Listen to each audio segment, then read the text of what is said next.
A big reason why content is not converting is because you're speaking too much about the solution and your perspective on your ideal client situation, and not nearly enough about the problems that they're experiencing and how from their perspective, they're perceiving it.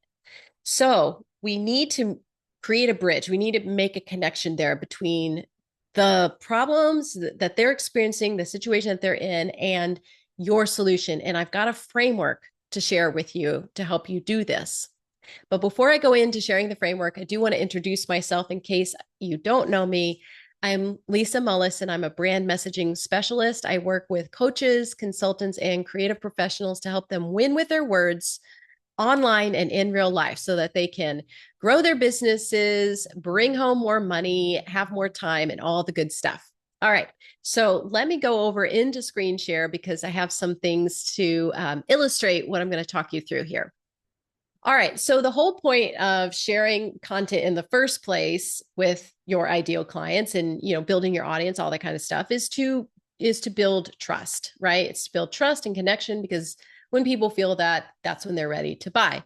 So when people are not engaging with the content, again, one of the big reasons is because there's not enough focus on the problems to solve. What is the current situation that they're experiencing? We just basically, the tendency is to skip that and go straight into solution, which makes sense because we're excited about the solution. And when you see people that are in need of the thing that you have, you want to help them, right? So this is totally natural. This is like this situation here, where you see your prospect and they are dragging this heavy box of rocks, and you can see them, they're just struggling, and you're like, oh, this box of rocks, oh my gosh, it's heavy, it's hard to pull. And here you are with a solution, a great solution. You've got these wheels. So you're like ready. Hey, I've got a solution for you that's going to make this all so much easier. This is going to go faster for you. You're going to be able to take that box of rocks and move it along smoother, faster. But the thing is, they are thinking, how can I lighten this load? How can I make this easier? Because this box of rocks is so heavy to drag along. So they right now are not going to be interested in your solution because they're really focused on the weight of the box of the rocks, right? They're thinking like, how can I get this dragged over to where we need it to go? And therefore, they're just going to be like, yeah, no, thanks. Sounds fine and all, but we don't need wheels right now. And there you go, kind of walking away. Okay, fine. So this is normal, right? Like if you're watching this video, you have experienced this at some point. Maybe you experience this a lot. It's like, why don't they want the thing that I have? And it's often because they don't know yet that that is the solution, right? Because they're still over in their problem. So this framework that I'm going to share with you is how we create that connection. So before we go into that, I do want to just sort of give you the concepts behind the framework so you can understand, where this is all coming from. And really, it comes down to understanding the difference between your perspective and theirs. So their perspective is what I refer to as the pressing issue. It's when they're in the situation, in this undesired state that they're in, there are pain points around it, right? They are feeling things very keenly. It's like fires to put out. So those are the pressing issues. And that's different than the true issue, which is what is going on. And you can see it because you have the distance and you have the expertise to see what is really happening, but they don't. And so it's the pressing issue for them, the true issue for you. It's the same thing as looking at it as their problems to solve. Like, why haven't they been able to move into the desired state? Because there's things standing in the way. And the true issue is really your diagnosis and solution for that. Okay. So that's fundamentally the concepts behind this framework.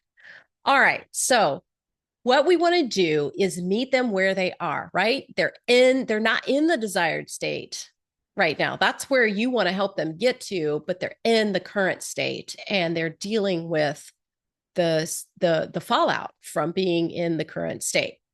So we want to start with their current situation. And so this framework is, I call it CAASE because it's CAASE. And I'm going to show you in a minute that second A in there is optional, but it's CASE because we basically want to build the case for why they want your solution. Okay, so again, we're starting with C, we're starting with the current situation and the consequences of that. Then we move into what have been their attempts to fix it, because most people are not going to just stay in an undesired state without doing something about it, right? They're trying to fix it. So what have they tried to do to fix it? And why has that not been working? This is where you really start to get into what are the problems to solve. That second A is an analogy. So you can think about like, this is like if you were to, etc. Right? And I'm going to give you some examples here in just a minute.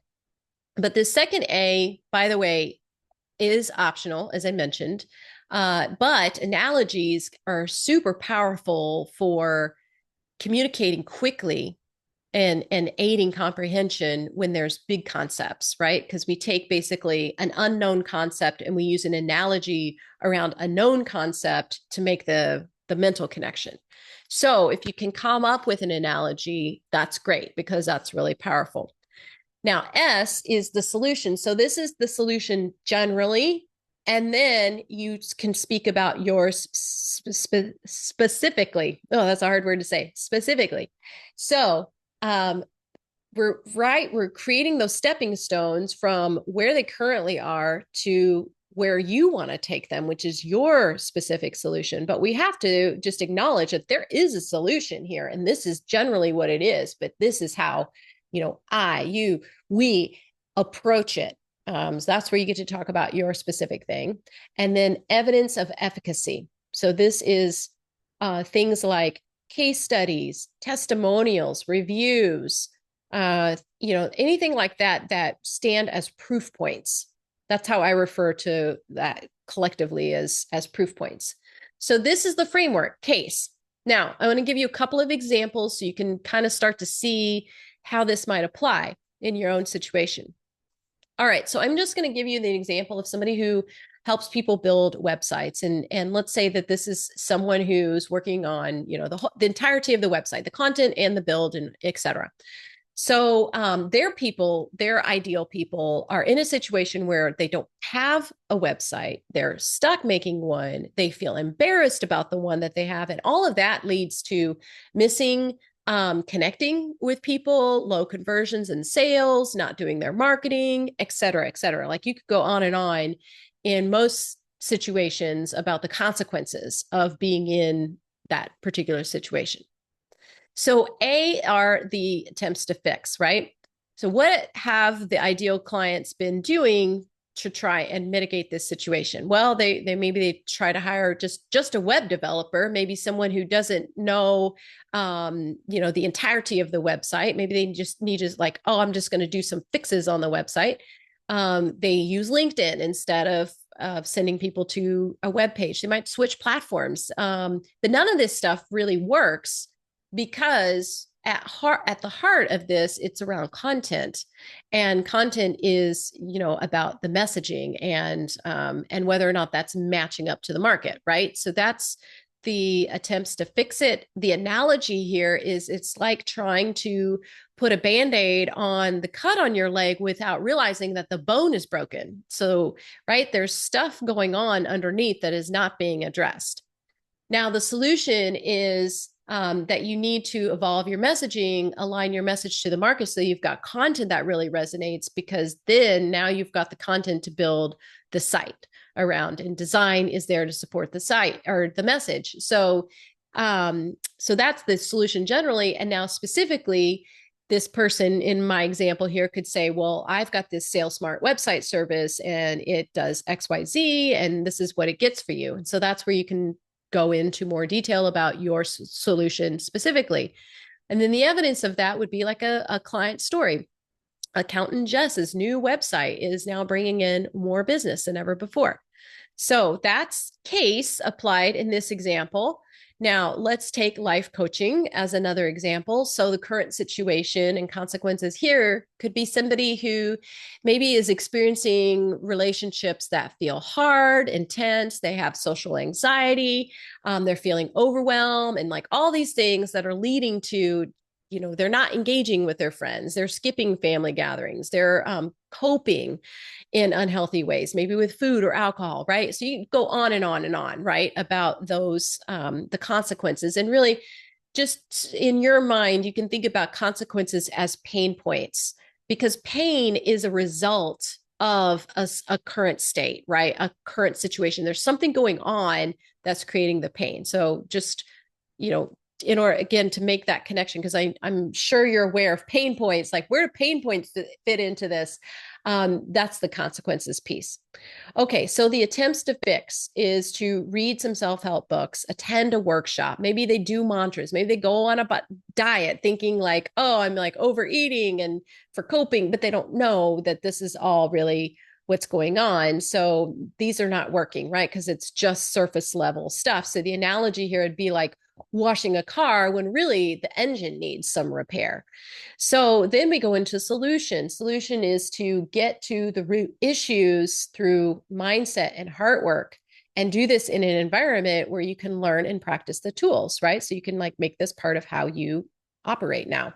And then you could go into the solution specifically. It's like, oh, I have a program called Overcoming Overwhelm, and this is what it looks like, and et cetera, and give all the details. And then you give the evidence. The evidence, again, in this case would be like a client story where John is now enjoying stronger connections. He's getting out regularly, meeting people, reporting a big surge in confidence, et cetera. So I hope you can see how this CAASE framework can apply to your specific situation. And I would love it for wherever you're watching this video to share with me what your takeaways are about CAASE and what you have experienced so far with your content, and how this framework can apply, because this framework is super powerful and it is applicable to all kinds of content. If I didn't say that before, I'm going to say it now. It is how you can set up web pages and emails and social posts and presentations. Like, this framework is applicable in so many different ways. So yes, again, I'd love to hear your thoughts, any questions about this, and I am looking forward to seeing you again in the next one. Okay, talk soon. Bye.